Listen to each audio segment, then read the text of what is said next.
सुनने में ना एक ऐसी गजब की ताकत छिपी है जिसे हम अक्सर नजरअंदाज कर देते हैं।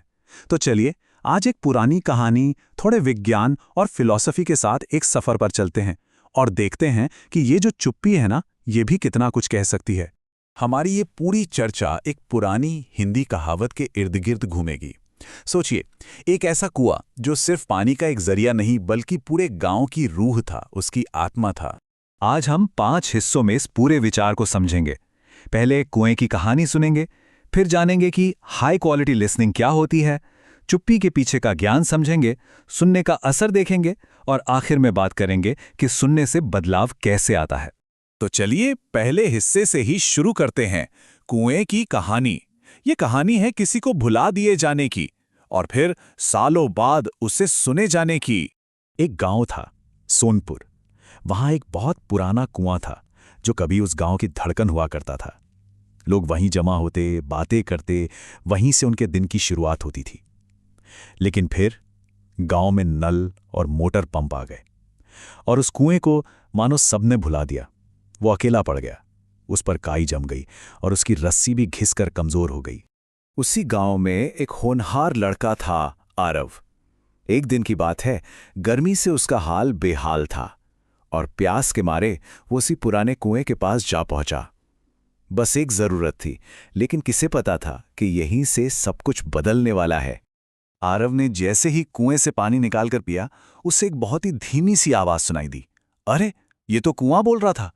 कुएं ने कहा, मैं तो बहुत वक्त से चुप था क्योंकि कोई सुनने वाला ही नहीं था।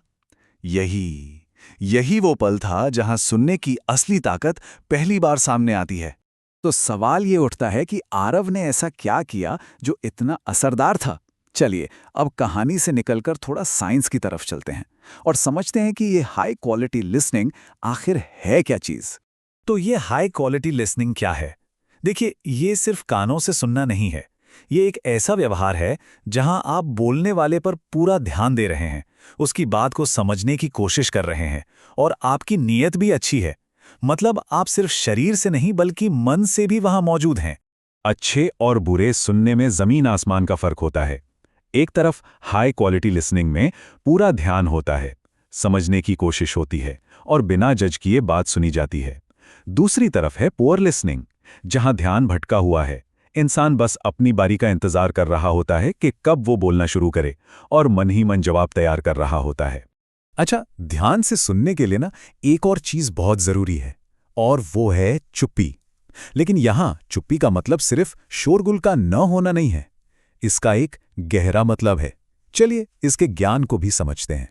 दुनिया की कई महान परंपराओं में चुप्पी को बहुत अहमियत दी गई है। जैसे बौद्ध धर्म में ये भिक्षुओं की एक साधना है, एक अवस्था है। वहीं हिंदू धर्म में चुप्पी को सच्ची समझ की इच्छा का प्रतीक माना गया है, ना कि सिर्फ आंख बंद करके रस्में निभाने का। तो अब हम ये जान गए हैं कि अच्छा सुनना क्या है और चुप्पी क्यों जरूरी है। तो आइए अब ये देखते हैं कि इसका असर फैलता कैसे है। जैसे पानी में पत्थर फेंकने से लहरें फैलती हैं, कैसे सिर्फ एक बातचीत एक पूरा का पूरा समाज बदल सकती है। साइंस हमें इसका एक बड़ा सीधा साधा रास्ता दिखाता है। देखिए, जब कोई ध्यान से सुनता है तो सबसे पहले 2 लोगों के बीच का कनेक्शन गहरा होता है। फिर सुनने वाले और बोलने वाले दोनों को अपने अंदर झांकने का मौका मिलता है, नई समझ पैदा होती है और आखिर में इसका असर सोच और व्यवहार में बदलाव के तौर पर बाहर नजर आता है। चलिए अब वापस आरव की कहानी से इसे जोड़कर देखते हैं। सबसे पहले आरव ने खुद के अंदर एक बदलाव महसूस किया। फिर जब उसने ये कहानी अपने दोस्तों को सुनाई तो उनके बीच का रिश्ता और मजबूत हुआ।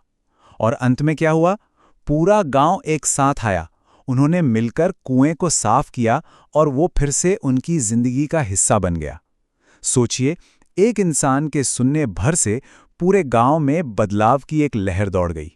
और इसी के साथ हम आते हैं अपने आखिरी हिस्से पर, बदलाव लाने के लिए सुनना। कैसे वो भुलाया गया कुआं एक बार फिर से ज्ञान का, समझदारी का जरिया बन गया। उस कुएं ने आरव को एक बहुत बहुत गहरी बात सिखाई। उसने कहा, जब इंसान अपनी जड़ों को भूल जाता है तब उसका भविष्य खोखला हो जाता है। ये हमें याद दिलाता है कि सुनना सिर्फ दूसरों को नहीं बल्कि हमें हमारी पहचान से, हमारे इतिहास से भी जोड़ता है। और आखिर में हुआ ये कि वो कुआं सिर्फ पानी का सोर्स नहीं रहा, बल्कि वो शिक्षा, ज्ञान बांटने और आपसी जुड़ाव का एक नया सेंटर बन गया। और ये सब सिर्फ इसलिए हुआ क्योंकि एक इंसान ने रुककर, ठहरकर, ध्यान से सुनने का फैसला किया। तो ये कहानी जाते जाते हमें एक बहुत बड़े सवाल के साथ छोड़ जाती है कि हमारी अपनी दुनिया में, हमारी जिंदगी में वो भूला हुआ कुआं क्या है जिसे सुने जाने की सख्त ज़रूरत है। हो सकता है वो कोई इंसान हो, कोई नया विचार हो, या शायद खुद हमारे अंदर की ही कोई दबी हुई आवाज़ हो।